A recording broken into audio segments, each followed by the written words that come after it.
Nous sommes le groupe 4 des 3e C. Nous allons vous présenter la laïcité. Qu'est-ce que la laïcité? La laïcité, c'est la liberté et l'égalité des droits pour tous. Les 3 valeurs fondamentales qui fondent la laïcité sont premièrement la tolérance, qui est le respect et la liberté des opinions des autres. La seconde valeur est la liberté de conscience, le droit de croire ou ne pas croire à une religion ou politique. La troisième et dernière valeur lutte contre le prosélytisme, qui est la volonté d'imposer ses idées aux autres.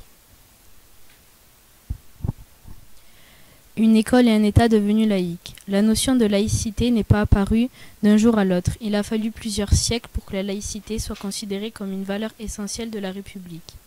Des lois ont été instaurées pour que l'État devienne laïque, comme par exemple la loi de Jules Ferry du 28 mars 1882 qui porte sur l'organisation de l'enseignement primaire, qui autorise un jour libre par semaine pour un enseignement religieux pour les familles qui le désirent, et l'enseignement religieux devient facultatif dans les écoles privées. Une loi tout aussi importante, la loi du 9 décembre 1905, qui concerne la séparation de l'Église et de l'État.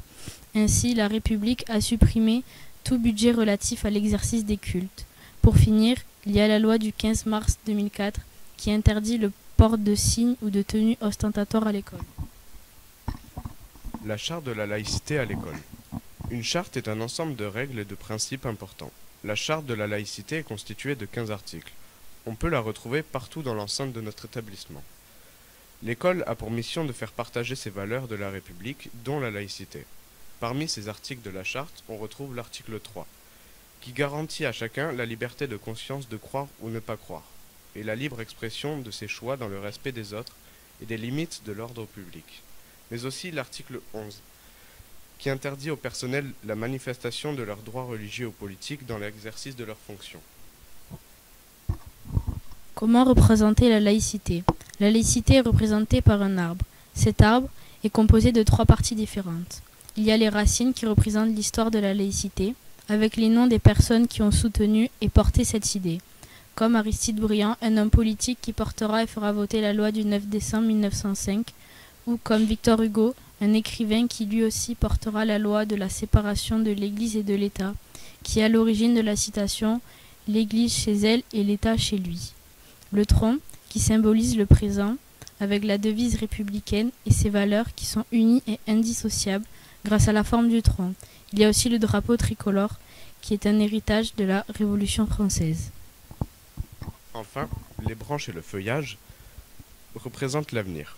Les mains d'élèves qui symbolisent leur engagement, mais aussi la diversité grâce aux couleurs différentes. On y retrouve ainsi la cocarde tricolore, qui rappelle la révolution de 1789, et la naissance de l'emblème national, et le bonnet phrygien, qui rappelle lui aussi la Révolution française. En effet, il était porté par les révolutionnaires pour montrer qu'ils étaient des hommes libres. Il devient pour la suite un symbole national. La laïcité qui est sur les branches s'ajoute aux valeurs de la devise républicaine, car on retrouve ces 3 valeurs dans la laïcité. En conclusion, la laïcité est un principe républicain majeur et indispensable pour la société. Sans elle, des discriminations, du prosélytisme et le non-respect d'autrui existeraient à l'heure actuelle.